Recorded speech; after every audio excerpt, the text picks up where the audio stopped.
Bonjour à tous. Il y a un détail assez surprenant dans l'écrit religieux biblique. En effet, il est mentionné que la veille de son arrestation, le fameux Jésus s'est donc retrouvé avec les 12 disciples pour partager un repas, un souper.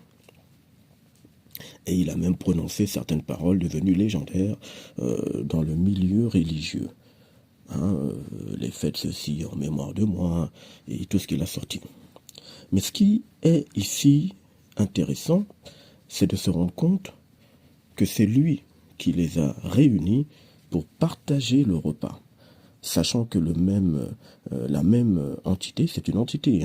Le fameux Jésus est un virus dans l'espace mental et psychique d'un être humain universel.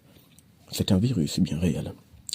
Et donc la fameuse entité, ce virus, ce fameux Jésus, est celui qui avait lui-même également dit dans l'écrit religieux que là où 2 ou 3 sont réunis en mon nom, je suis au milieu d'eux.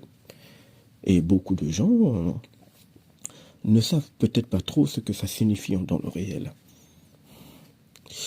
Alors, vous avez également entendu parler probablement de ce qu'on appelle les chevaliers de la table ronde. Et oui, étrangement, on ne les appelle pas les chevaliers de la table carrée, ni les chevaliers de la table triangulaire. Mais non, on les appelle les chevaliers de la table ronde. Il faut savoir que cette planète fonctionne avec le principe de la roue du karma, la roue archontique. Il faut savoir également que cette planète fonctionne avec les cycles perpétuels qui continuent. D'ailleurs, c'est pour ça qu'il n'y a rien de nouveau sous le soleil, comme cela est mentionné dans l'écrit religieux. Tout ce que fait l'humain d'après lui n'est pas nouveau. Il l'a déjà traversé, il a déjà fait cela plusieurs fois, des milliers de fois, sauf que sa mémoire est effacée à chaque fois qu'il se fait réincarner et donc il oublie ce qu'il a fait. Donc, étrangement, on les appelle les chevaliers de la table ronde. Il faut savoir que une table ronde est un cercle. Un cercle symbolise la roue du temps astral, en d'autres termes, la roue du cycle, du recommencement, le même recommencement. Et le fait qu'il y ait des gens autour de cette table, eh bien, ces gens-là symbolisent ici le fait que l'âme ou l'humain, l'âme de l'humain, accepte de se faire enfermer dans un cycle de temps qui tourne en rond en répétant constamment les mêmes gestes, les mêmes événements, les mêmes situations, tout le temps, sans jamais en sortir. Et lorsque le fameux Jésus s'est réuni avec les fameux 12 apôtres, il nous a été montré qu'ils étaient, semble-t-il, assis sur une longue table. Bon, écoutez, ce qu'on raconte dans le livre religieux, c'est bien pour bercer certains adultes et pour manipuler, bien évidemment, les gens. Mais le réel, ce n'est pas du tout ça. Ce n'était pas une table allongée au sens visuel. Mais par contre, dans un sens astral, oui, c'était une table allongée, qui signifie ici que l'être humain est plongé dans un temps dont il a l'impression que ce temps est linéaire. Voilà, c'est pour ça que dans les dessins de cette fameuse scène de Jésus avec ses disciples lors de ce repas, la table semble allongée. Mais dans le réel, cette table est ronde. Et oui, à partir du moment où on parle de mémoire, on parle de cercle, on parle d'un recommencement, d'un cercle invisible qui se met automatiquement en place. En fait, on parle d'une manipulation de temps dans lequel l'humain accepte de rentrer et de répéter les mêmes mouvements, les mêmes scènes. Donc, dès l'instant où on parle de mémoire, sachez que ça parle d'un cercle astral, d'un enfermement, d'une roue qui tourne, la roue archontique. C'est pour ça d'ailleurs que ce virus, cette entité appelée Jésus, a bien fait exprès de faire entendre à ses fameux apôtres le « faites ceci en mémoire de moi ». La table en question, autour de laquelle il était en train de souper avec ses fameux disciples, était en fait une table ronde. Et oui, c'était une table ronde. Ce qui veut donc dire ici vous qui écoutez cet audio, écoutez-le de façon électrique, écoutez-le de façon froide. Lorsque des siècles plus tard, l'humain a trouvé utile et nécessaire de manger avec sa famille autour d'une table, que votre table en question soit carrée, allongée, ça ne change rien pour les entités.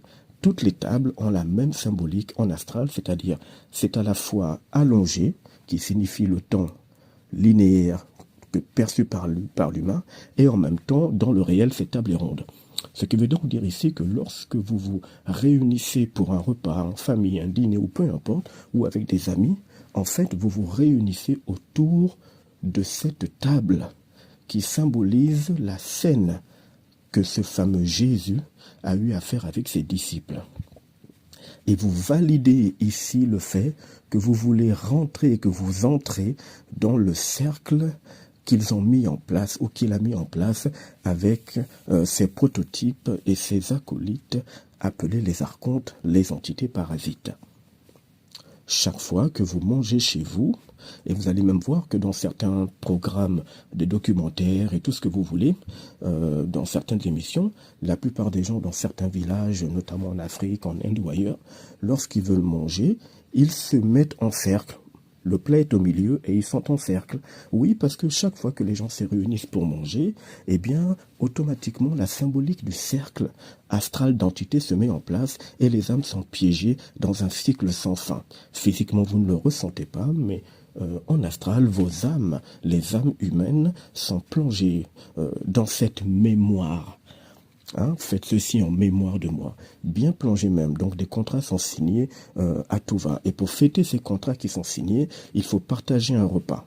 Et oui, parce que bien évidemment, la fameuse scène avec les 12 disciples était en fait une scène dans laquelle symboliquement les disciples, donc l'humain, acceptait cette roue circulaire, cette roue archontique, et pour fêter cela, il fallait bien partager un repas et boire du vin qui a une symbolique astrale très dangereuse pour l'humain, puisque le vin en question est réellement un sacrifice. Mais bon, c'est pas le sujet du jour. Donc voilà, donc chaque fois que les gens se réunissent dans des familles pour partager un repas banal, avec leurs amis, leurs proches, en fait, ce repas qui est utile pour le corps physique symbolise tout simplement cette fête, ce contrat circulaire que les gens acceptent. Et cela se passe chaque fois que les gens déjeunent, dînent, soupent ensemble autour d'une table. D'ailleurs, on ne dit jamais que les gens se réunissent autour d'un espace carré. En d'autres termes, même si la table sur laquelle ils vont manger est carrée, triangulaire, philosophale ou je n'en sais rien, vous allez voir que dans l'expression des gens, ils vont toujours dire « on s'est réunis autour d'une table ». Ben oui, c'est normal, c'est normal. Ça arrange les entités parce que réellement, effectivement, l'humain est réuni autour d'une table. La table de la scène dans laquelle le virus Jésus, cette entité, avait fait valider à l'humain le fait d'accepter d'être enfermé dans une ligne de temps ou dans des lignes de temps qui ne sont pas réelles, mais qui le piègent à reproduire les mêmes gestes en permanence, tout en étant dans l'ignorance de sa condition. Est-ce que cela veut dire que vous ne devez plus manger à table avec vos proches, vos amis, vos familles lorsque vous êtes quelque part? Non. Mais par contre, il est important de dire ici que vous cassez définitivement, par votre décision et votre autorité vibratoire, le cycle astral de la table du Seigneur, et ce, dans toutes les réalités quantiques possibles.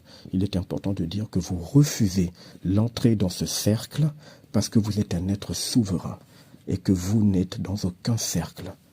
Vous êtes le maître de vous-même et personne ne vous possède.